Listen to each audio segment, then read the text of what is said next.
For 3 days after her husband vanished, Jennifer Crawford hosted open houses at their family estate, smiling at prospective buyers while Daniel's body lay buried just 20 feet beneath the backyard deck.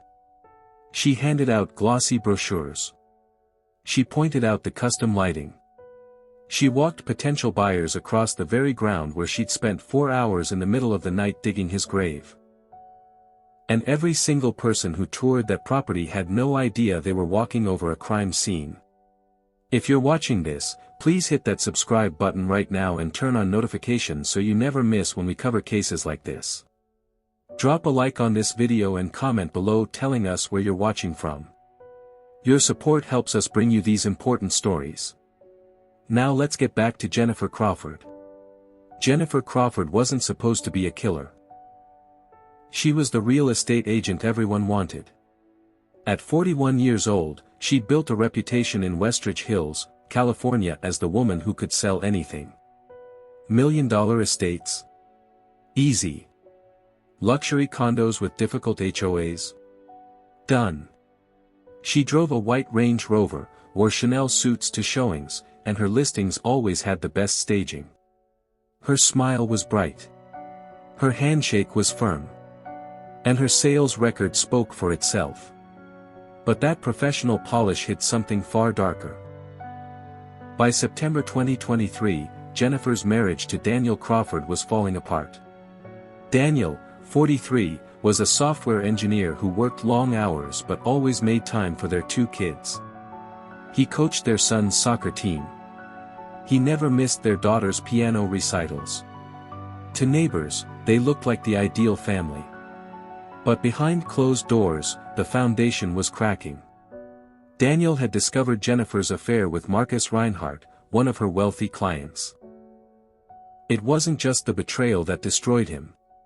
It was the realization that Jennifer had violated every ethical boundary in her profession. She'd been sleeping with a client while handling his property transactions.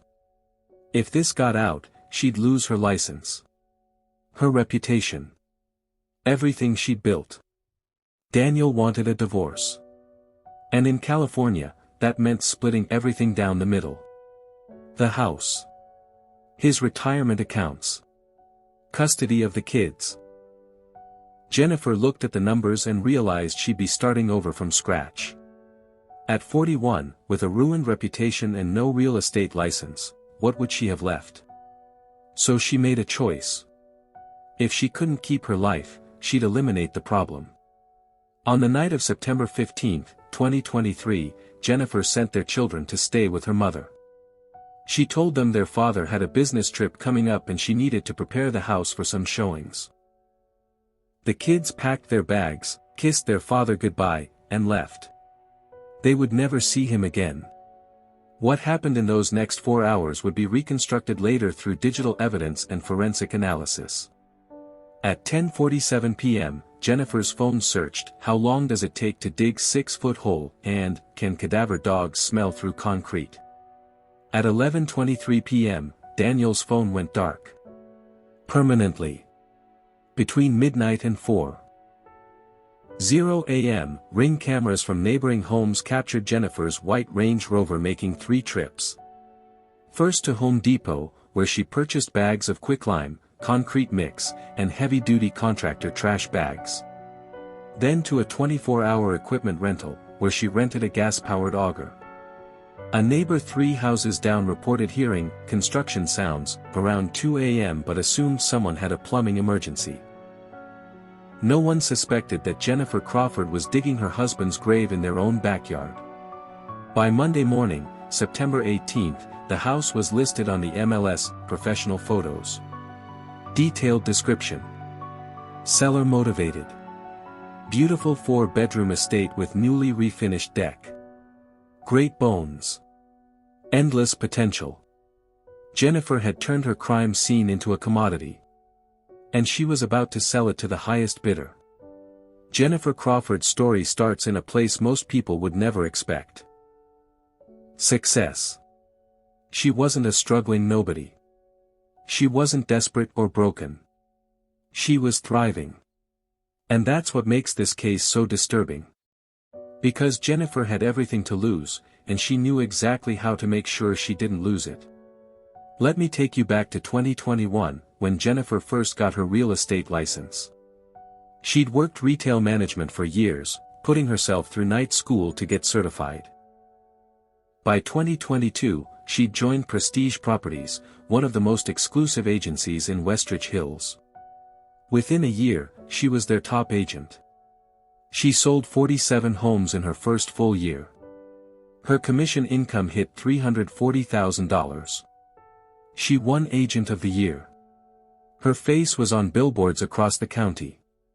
Daniel Crawford was proud of his wife. He'd stuck by her through the years when money was tight, when she was studying late into the night, when she was hustling to build her client base. Now she was making more than he was, and he celebrated that. He told his co-workers his wife was unstoppable. He bragged about her to friends. He had no idea that her success would become the very reason he'd end up dead. Because success brought Jennifer something dangerous, access to wealthy clients. And one client in particular caught her attention. Marcus Reinhardt, 52, was a real estate developer worth an estimated $18 million. He hired Jennifer to sell 3 properties in early 2023. They started meeting for coffee to discuss listings. Then drinks. Then dinners that stretched past midnight. The affair started in March 2023. Jennifer was careful at first. She'd delete text messages. She'd use a burner phone for certain calls. But by June, she was getting reckless. She and Marcus were seen together at restaurants outside of town. A colleague spotted them leaving a hotel together. And Daniel? He was working late, coaching soccer, handling bedtime routines while Jennifer claimed she had evening showings. But Daniel wasn't stupid. In July 2023, he checked the family's cell phone bill and noticed a number that appeared 247 times in 1 month. He called it. Marcus Reinhardt answered. Daniel hung up. He sat in his car in their driveway for 20 minutes, staring at their house, trying to process what this meant. When he confronted Jennifer that night, she didn't deny it. She didn't apologize. She told him she'd fallen out of love years ago and was done pretending. Daniel was devastated. But he was also a practical man. He contacted a divorce attorney the next morning. He opened a separate bank account. He started documenting everything: the affair, Jennifer's ethics violations, her increasingly erratic behavior. In California, adultery doesn't affect divorce settlements, but Jennifer's affair with a client absolutely violated her professional code of conduct. If Daniel reported her to the California Department of Real Estate, she'd face an investigation. Possible suspension. Maybe permanent license revocation. Her entire career would implode. And that $1.2 million house they'd bought together. California is a community property state. Daniel would get half. He'd get half her retirement accounts too. Half of everything they'd built. Jennifer looked at the numbers her own attorney provided and realized divorce would destroy her financially and professionally. So somewhere between July and September 2023, Jennifer stopped thinking about divorce. She started thinking about murder. And she started planning it with the same meticulous attention to detail she used to stage million-dollar homes. This is the story of how ambition turned into obsession, and obsession turned into murder. September 15, 2023. That's the date everything changed. That's the night Daniel Crawford's life ended and Jennifer Crawford's elaborate cover-up began. Let me walk you through exactly what happened, because the timeline is crucial to understanding just how calculated this murder really was. Friday afternoon, 3:47 p.m. Jennifer picks up their kids from school. She takes them for ice cream. She posts a photo on Instagram, Friday treats with my favorites. She's smiling. The kids are smiling. Everything looks normal. At 5:30 p.m., she drops them at her mother's house, telling her mom that Daniel has an early morning work obligation and she needs to prep the house for weekend showings. Her mother thinks nothing of it. Jennifer's always working. 6:15 p.m. Jennifer stops at Whole Foods. Security cameras catch her buying salmon, asparagus, Daniel's favorite wine. She's going to cook him dinner. To anyone watching, this looks like a wife trying to save her marriage. But prosecutors would later argue this was part of the setup. She needed Daniel calm, unsuspecting, off guard. 7:30 p.m. Jennifer's car pulls into their driveway. Neighbors see her carrying grocery bags inside. The house lights go on. Daniel's truck is already there. He'd gotten home from work an hour earlier. What happened between 7:30 p.m. and 10:47 p.m. is partially reconstructed from evidence, partially from what investigators believe occurred. They ate dinner together. Daniel's phone shows he texted his brother at 8:43 p.m., "Jen wants to talk things through. Maybe there's hope." He wanted to believe they could fix things. He wanted to believe his wife still loved him. But Jennifer wasn't planning reconciliation. She was planning murder. 10:47 p.m. This is when Jennifer's digital trail begins. Her phone searches, how long does it take to dig 6-foot hole? Then, can cadaver dogs smell through concrete? Then, quicklime body decomposition. She's not even trying to hide these searches. Later, forensic experts would say this showed either arrogance or desperation. She thought she was smart enough to get away with it. 11:23 p.m. Daniel's phone goes offline. Permanently. His last text was to his brother.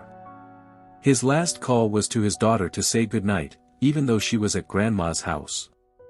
After 11:23 p.m., Daniel Crawford's digital footprint vanishes completely. Investigators believe this is when Jennifer struck. The murder weapon was a fireplace poker from their living room. Forensic evidence found later showed Daniel was hit multiple times from behind. He never saw it coming. He was likely sitting on their couch, maybe watching TV, maybe scrolling his phone. Jennifer came up behind him and swung. The medical examiner would later testify that Daniel died from blunt force trauma to the skull. 3 separate impacts. The first blow likely stunned him. The second knocked him unconscious. The third killed him. It was brutal. It was violent. And it happened in a home where they'd raised their children. Midnight. Jennifer's Range Rover leaves the property. Ring cameras from 4 different neighbors capture her vehicle heading toward the main road. She's driving to Home Depot. The 24-hour location on Highway 9. She arrives at 12:31 a.m.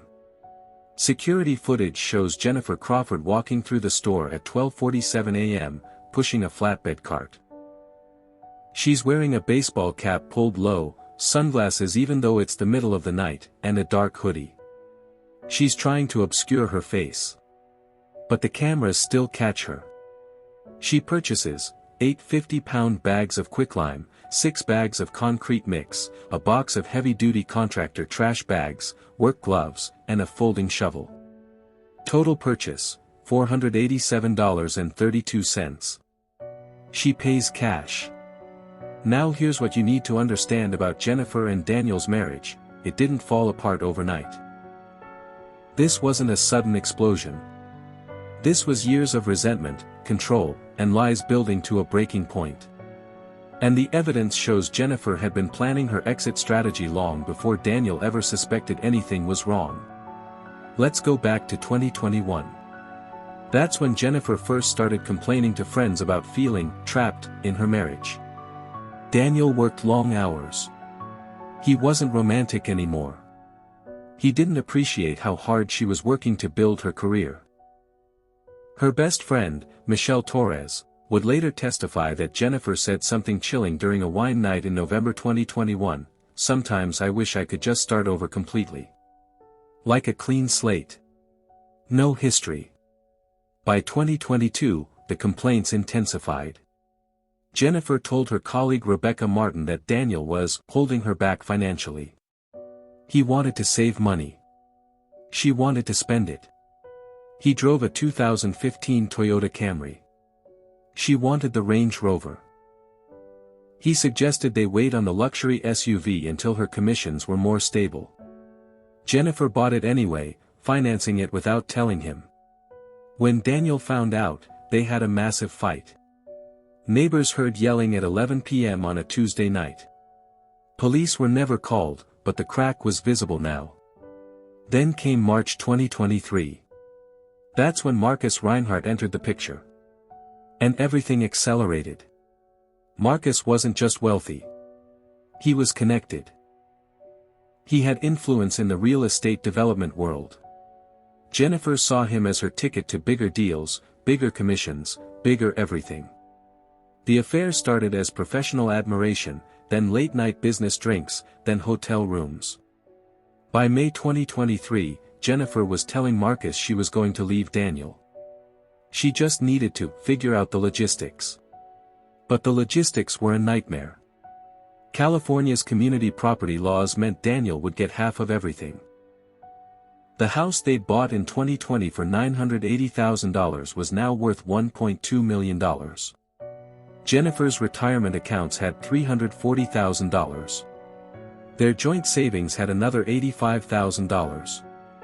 Split down the middle, Jennifer would walk away with roughly $600,000 in assets. Sounds like a lot, right? Except Jennifer had debts nobody knew about. She'd been financing her lifestyle with credit cards. Designer clothes for showings. Expensive dinners with clients. The Range Rover payment. She owed $127,000 across 6 credit cards. Daniel had no idea. She'd been hiding statements for months.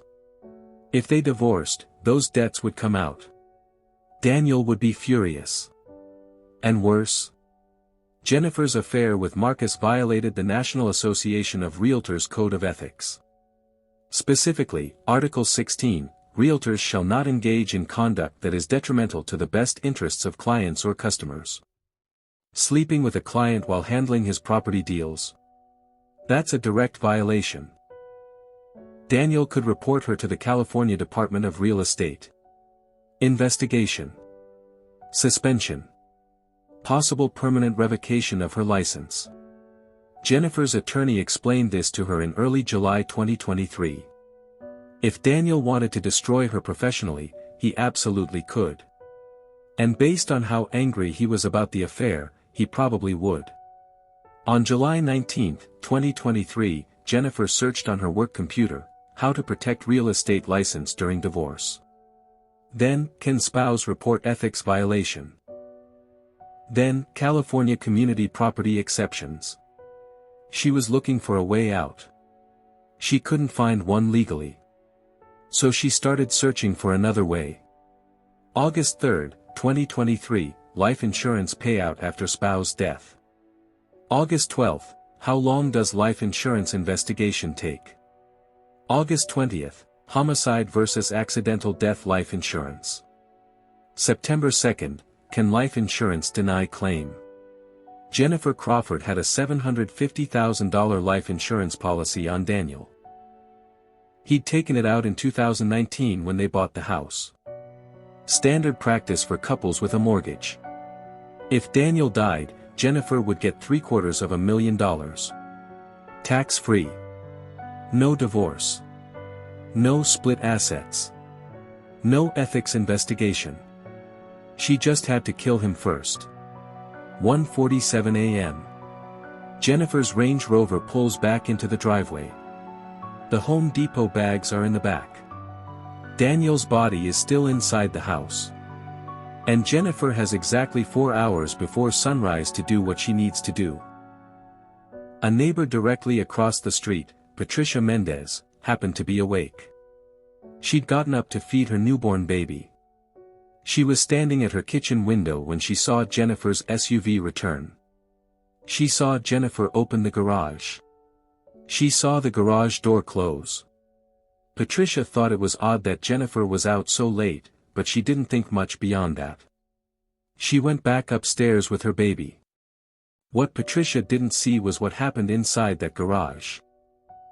Jennifer backed her Range Rover all the way in. She opened the rear cargo door. Then she went into the house through the interior garage door. Security experts would later note that Jennifer had disabled their home security system at 10:15 p.m., right before dinner. She'd told Daniel the system was malfunctioning and she'd called the company to fix it. He believed her. So there's no internal camera footage of what happened next. But the evidence tells the story. Jennifer dragged Daniel's body from the living room, through the kitchen, down 3 steps into the garage. The medical examiner estimated Daniel weighed 192 pounds. Jennifer weighed 138. It would have been physically exhausting. Investigators found scuff marks on the kitchen tile consistent with something heavy being dragged. They found a small blood smear on the door frame between the kitchen and garage. Jennifer had tried to clean it, but luminol revealed it anyway. She wrapped Daniel's body in the heavy-duty contractor bags she'd just purchased. 3 bags total. Then she lifted him into the cargo area of her Range Rover. This took multiple attempts. A forensic analyst testified that based on blood patterns and fabric transfer evidence, Jennifer had to reposition the body at least twice to get it fully inside the vehicle. 2:23 a.m. Jennifer leaves again. This time she's heading to a 24-hour equipment rental place in the industrial district, 14 miles from her house. She arrives at 2:41 a.m. The rental facility has security cameras, and they captured everything. Jennifer walks in wearing the same baseball cap and hoodie. She asks the night clerk, a 19-year-old named Tyler Bennett, about renting a gas-powered auger.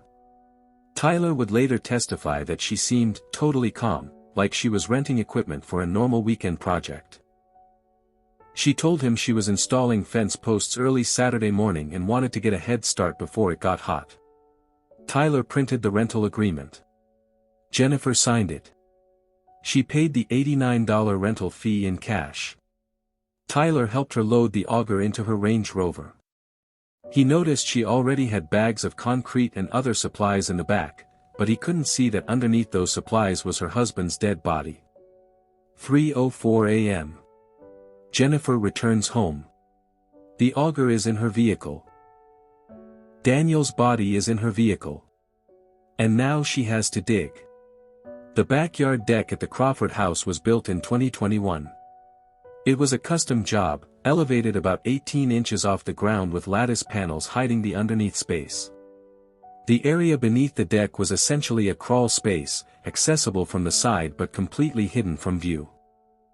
Jennifer chose a spot directly under the center of the deck. Using the gas-powered auger, she started digging. The auger is loud, which explains why Patricia Mendez and another neighbor, George Lawson, both reported hearing construction sounds around 2 a.m. But in a suburban neighborhood where people occasionally have plumbing emergencies or late-night repairs, nobody called the police. The auger made the work faster, but it was still brutal. Jennifer dug down 4 feet into the sandy California soil. Then she stopped the auger and used the folding shovel to widen the hole. She was creating a grave for the man she'd been married to for 12 years. 4:15 a.m. Jennifer drags Daniel's body from her vehicle to the hole she's dug. She positions him face down. Then she pours the quicklime over him. 8 bags total. Quicklime accelerates decomposition and masks the smell of decay. Jennifer knew this. She'd researched it. Then came the concrete. Now let me tell you about the part of this case that absolutely destroys me. The part that makes this more than just another murder story. Because Jennifer didn't just kill her husband. She weaponized her own children. She turned them into alibis. She used their innocence as cover while she erased their father from existence. Remember, Jennifer sent the kids to her mother's house on Friday afternoon. 9-year-old Jacob and 12-year-old Emma packed their overnight bags thinking they'd see their dad Sunday night. Maybe Monday morning at the latest. They had no idea they'd never see him again. Saturday morning, September 16, Emma calls home at 9:47 a.m. She wants to talk to her dad. Jennifer answers and tells her, "Daddy left early for his work thing, sweetie. He'll call you later." Emma asks when. Jennifer says, "Soon, baby. Soon." Daniel never calls. Sunday afternoon. Jacob asks his grandmother when they're going home. Nancy, Jennifer's mother, tells him, "Your mom said you're staying a few more days. She's getting the house ready to show." Jacob doesn't understand. Why does the house need to be ready? Where's Dad? Nancy calls Jennifer. Jennifer tells her mother that Daniel took an emergency business trip to San Francisco and she needs to stage the house quickly because they have showings scheduled. Nancy believes her daughter. Why wouldn't she? Monday morning. Emma is starting to get upset. She calls her dad's phone. It goes straight to voicemail. She calls again. Voicemail. She texts, "Dad, where are you?" No response. She texts her mom, "Why isn't Dad answering?" Jennifer responds, "His phone died and he forgot his charger. He's in meetings all day. Don't worry." But Emma was worried. 12-year-old kids know when something's wrong. By Tuesday, both children were asking their grandmother constantly about their father. Nancy called Jennifer 3 times that day. Jennifer's story started shifting. First it was a work trip to San Francisco. Then it was a last-minute project that extended. Then it was, your father needed some space to think about things. That last line made Nancy pause. Space to think about what? Jennifer quickly said, "We've been arguing about finances. He just needs a few days to cool off. You know how he gets." Nancy didn't know how he gets, because Daniel had never done anything like this before in 12 years of marriage. But Jennifer was convincing. She always had been. Wednesday, September 20th. 5 days after the murder. Emma refuses to eat breakfast. She tells her grandmother, "Something bad happened to Dad." "I know it." Nancy tries to comfort her, but Emma is inconsolable. She's crying. She's shaking. Jacob, 9 years old, starts crying too because his sister is crying. He asks, "Is Daddy dead?" Nancy calls Jennifer immediately. She says, "The kids are falling apart. You need to let them talk to Daniel right now." Jennifer says, "He's in an area with no cell service. I'm sure he'll call tonight." He doesn't call that night. Or the next night. Or the night after that. By the end of that first week, Emma had stopped talking almost entirely. Her grandmother took her to their pediatrician, Dr. Lisa Chen, who documented acute anxiety, possibly related to family stress or trauma. Dr. Chen asked Nancy if everything was okay at home. Nancy said, "I think Jennifer and Daniel are having marriage problems." The pediatrician noted in Emma's file, "Patient expressing fear that father is hurt or missing. Recommend family therapy and follow-up if father remains unavailable." What Dr. Chen didn't know was that Daniel Crawford was buried under his own backyard deck. And his wife was conducting open houses 20 feet above his body while his children suffered through the worst week of their lives. Jennifer kept those kids at her mother's house for 3 full weeks. 3 weeks of telling them lies. 3 weeks of manipulating their pain. 3 weeks of using them as props in her cover-up story. When people ask me what the worst part of this case is, I tell them this: Jennifer Crawford didn't just murder her husband. She murdered her children's father. And she made them live in confusion and terror while she staged his grave as a selling point. Now here's where Jennifer's defense team tried to create reasonable doubt. And I have to admit, they raised some legitimate questions that made even prosecutors pause. Because despite all the evidence, there were gaps. And those gaps became the foundation of Jennifer's entire defense strategy. Her attorney, Martin Sheffield, was one of the best criminal defense lawyers in California. He'd gotten 3 murder acquittals in the past 5 years. He knew exactly what he was doing. And his strategy was simple: attack the timeline. Sheffield stood in front of the jury during opening statements and said this: "The prosecution wants you to believe that Jennifer Crawford murdered her husband, dug a grave 4 feet deep, buried a 192-pound body, poured concrete, cleaned up all the evidence, and listed her house for sale in less than 72 hours. Does that sound physically possible to you?" He had a point. The timeline was incredibly compressed. Jennifer would have had to work with almost superhuman efficiency.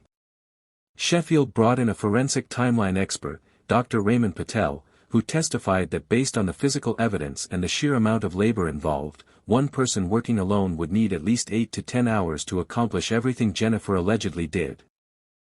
But prosecutors had surveillance footage showing Jennifer's vehicle movements from midnight to 5:30 a.m. That's only 5.5 hours. Dr. Patel said, "It's theoretically possible, but highly improbable for someone of Mrs. Crawford's size and physical condition."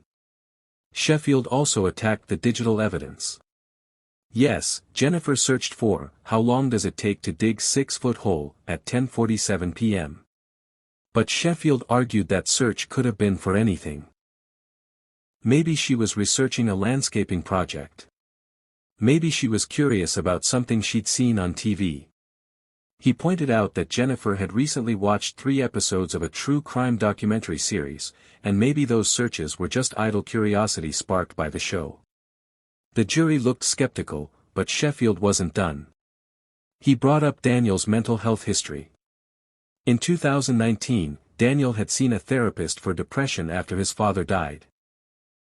The therapist's notes mentioned Daniel feeling overwhelmed by life and sometimes wishing he could just disappear. Sheffield argued that Daniel might have staged his own disappearance to escape the stress of the divorce. Maybe he left voluntarily.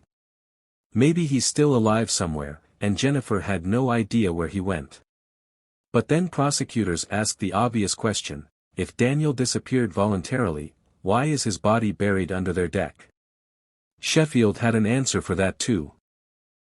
He argued that police never definitively proved the body was buried on September 15.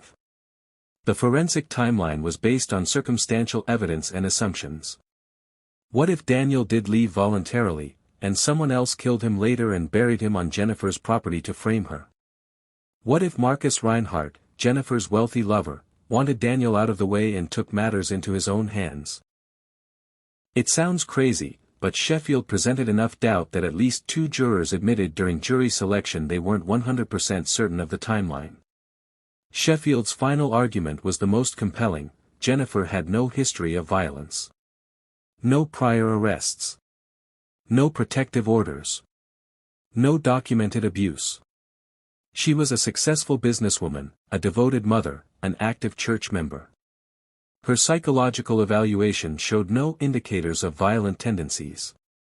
The prosecution's star psychologist, Dr. Monica Herrera, had to admit on cross-examination that Jennifer's personality profile did not match typical homicide offenders. "So you're telling this jury," Sheffield said, "that a woman with no history of violence, no psychological red flags, and no physical capacity to commit this crime somehow became a cold-blooded killer overnight?" Dr. Herrera responded carefully: "People are capable of extreme acts when they feel cornered and desperate." Sheffield fired back: "Capable? Or guilty? Because this entire case rests on your assumption that Jennifer Crawford was capable of murder. But capability is not the same as culpability." For a moment, the courtroom was silent. Sheffield had planted the seed of doubt. And reasonable doubt is all a defense attorney needs. But prosecutors weren't worried. Because they still had one piece of evidence Sheffield couldn't explain away. And it would destroy Jennifer's entire defense. Remember how I started this story? Jennifer Crawford hosting open houses while Daniel's body lay buried just 20 feet beneath the backyard deck. Now let me tell you exactly how that happened.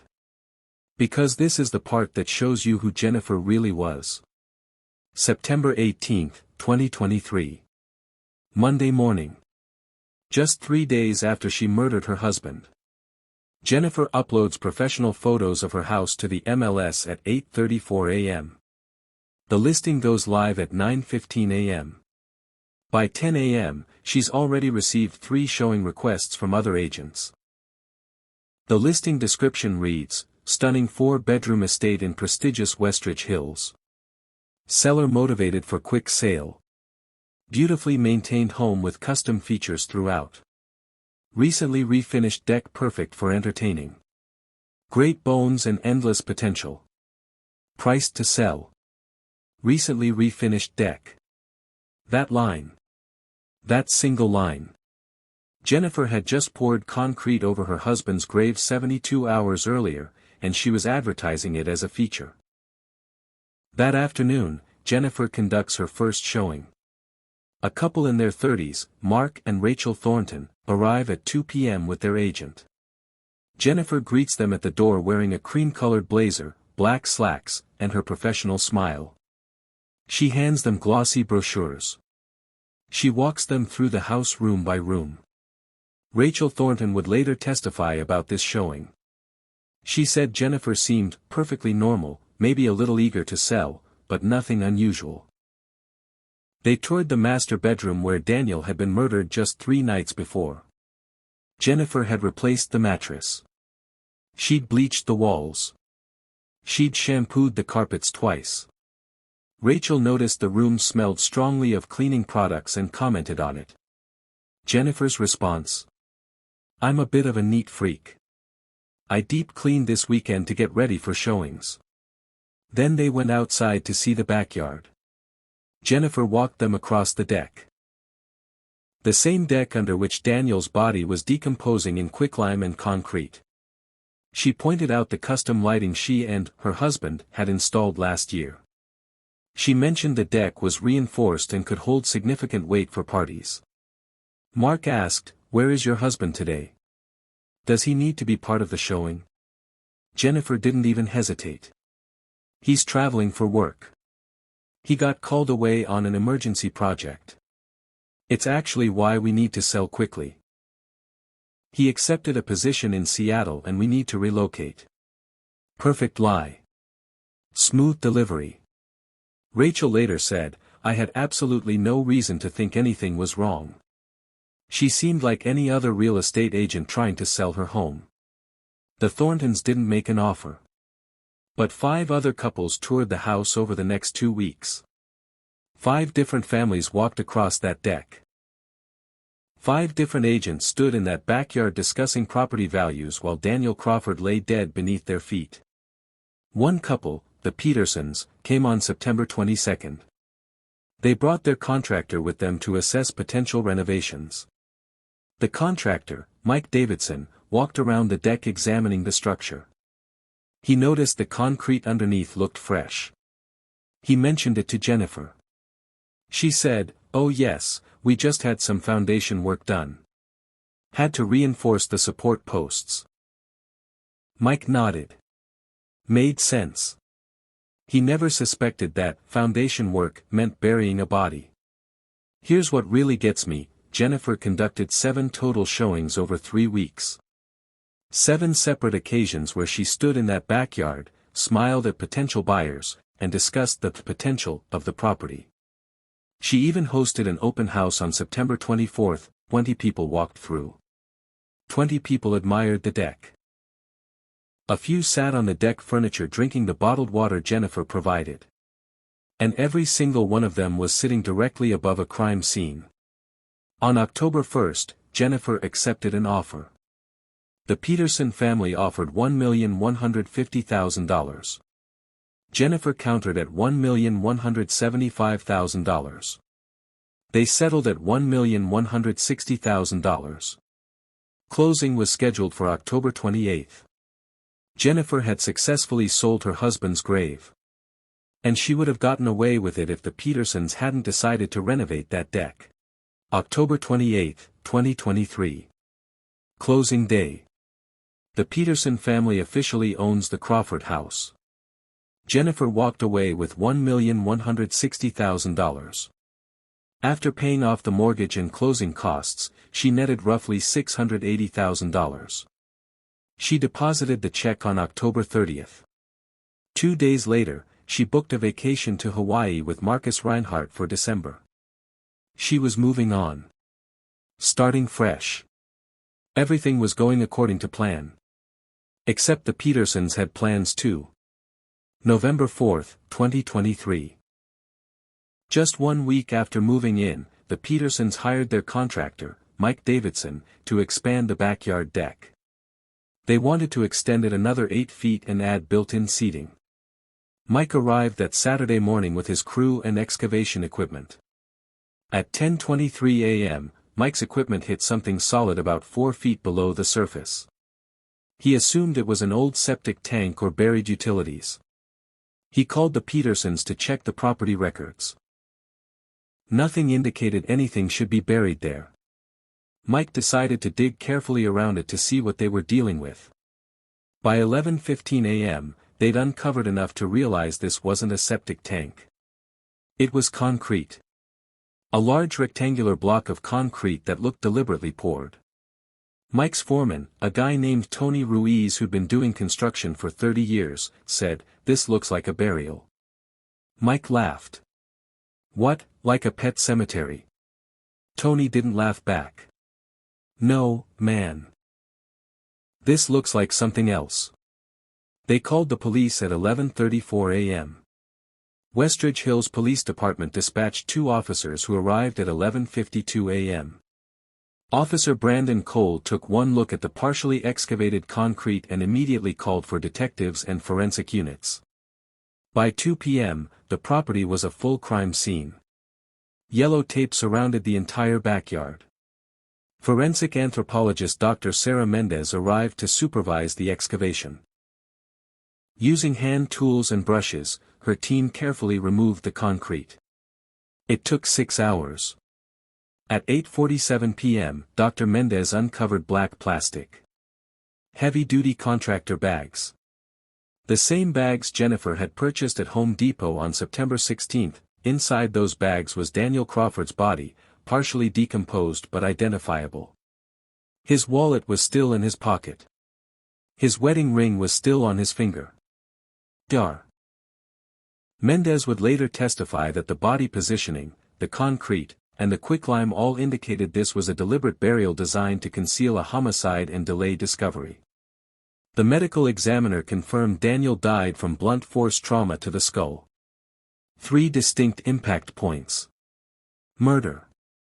Unquestionable. November 5, 2023. 7:42 a.m. Detectives knocked on Jennifer Crawford's apartment door. She'd been renting a luxury condo in downtown San Diego with Marcus Reinhardt. When she opened the door, Detective Lisa Ramirez said, "Jennifer Crawford, you're under arrest for the murder of Daniel Crawford." Jennifer's response was chilling. She didn't cry. She didn't ask what they were talking about. She didn't demand to see a lawyer. She just said, "I need to call someone about my kids." Even at that moment, she was calculating. Controlling the narrative. Managing the optics. Jennifer Crawford was charged with first-degree premeditated murder. The trial lasted 6 weeks. The jury deliberated for 4 hours. Guilty on all counts. She was sentenced to life in prison without the possibility of parole. At sentencing, Daniel's brother stood up and said something that I think captures this entire case: "Jennifer didn't just kill my brother. She turned his death into a real estate transaction. She put a price on his life, staged his grave, and sold it to the highest bidder. That's not just murder. That's evil." Jennifer never testified. She never showed remorse. To this day, she maintains she's innocent. But the evidence tells a different story. A story of ambition, greed, and a woman who believed she was smart enough to commit the perfect crime. She almost was. So where do things stand today? Jennifer Crawford is serving life without parole at the California Institution for Women in Corona. She's 43 years old now. She'll die in prison. Her appeal was denied in March 2024. Her request for a new trial was denied in July 2024. Every legal avenue has been exhausted. But this case didn't just end with Jennifer's conviction. The aftermath touched so many lives in ways that are still unfolding today. Emma and Jacob Crawford, now 14 and 11 years old, are being raised by Daniel's brother Michael and his wife Sarah. They're in therapy. They're trying to process the fact that their mother murdered their father and then lied to them for weeks while his body was buried in their own backyard. Michael told reporters in a rare interview that the kids have good days and bad days. Some days they talk about their dad and share happy memories. Other days they can't get out of bed. The Peterson family, the people who bought the house and discovered Daniel's body, moved out immediately. They couldn't live there. They tried to sell the property, but California law requires disclosure of deaths that occurred on the property. The house sat empty for 8 months before finally selling at a $200,000 loss. The new owners completely demolished the deck and poured a new foundation. They wanted to erase every trace of what happened there. Marcus Reinhardt, Jennifer's lover, was never charged with any crime.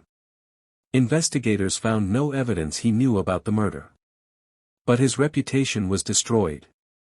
His real estate development company lost multiple contracts. His wife divorced him. Last anyone heard, he'd moved to Arizona and changed his name. Nancy, Jennifer's mother, is raising questions too. She's been vocal about feeling manipulated by her own daughter.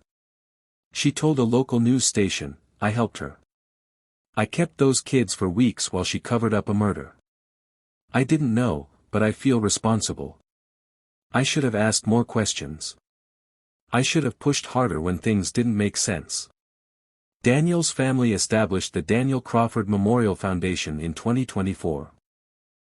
The foundation provides support and resources for children who've lost a parent to domestic violence. They've raised over $300,000 so far. Michael Crawford said, "We can't bring Daniel back. But we can help other kids who are going through what Emma and Jacob are going through." Before we wrap this up, if you've made it this far in the story, please do me a favor. Hit that subscribe button right now and turn on notifications so you never miss another case like this. Smash the like button if you think justice was served in Jennifer's case. And drop a comment below telling us where you're watching from. Are you watching from California? Texas? Maybe somewhere international? Let us know. Your support means everything and helps us continue bringing you these critical stories. Now, here's what this case teaches us. Domestic violence doesn't always look like what you think it looks like.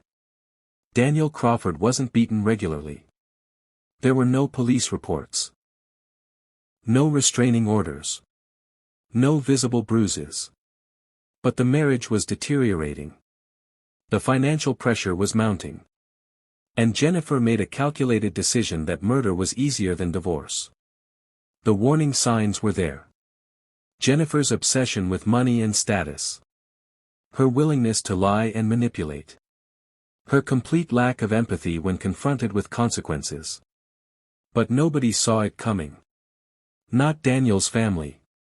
Not their friends. Not even their own children.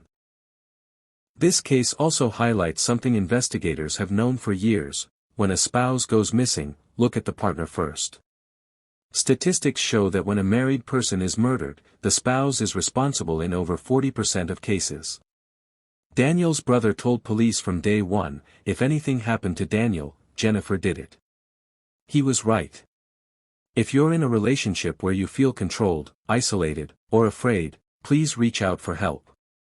The National Domestic Violence Hotline is 1-800-799-7233. They're available 24/7. Your call is confidential. Don't wait until it's too late. Daniel Crawford deserved better. His children deserved better. And somewhere in a California prison, Jennifer Crawford has the rest of her life to think about what she's done.